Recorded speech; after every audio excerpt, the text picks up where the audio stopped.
Казвам се Лора от организация Бъдеще сега съм. Ние сме член на НМФ или Национален младежки форум. Снимаме това видео по случай 21 септември. Това всъщност е празник на мира и толерантността.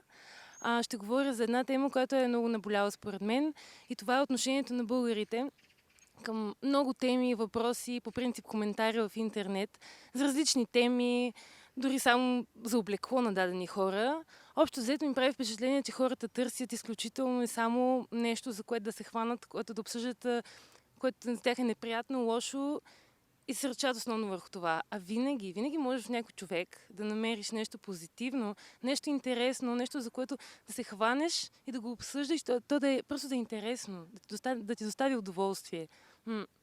Според мен българите трябва да се съсредоточат върху това и нека пробват един ден да говорят само единствено за неща, които им харесват, да обсъждат хора, които ги впечатляват в добър смисъл, а не в лош. Просто да пробват един ден да говорят само за хубави неща и да видим как ще се почувстват на края на деня. Това е моят съвет, който мога да им дам.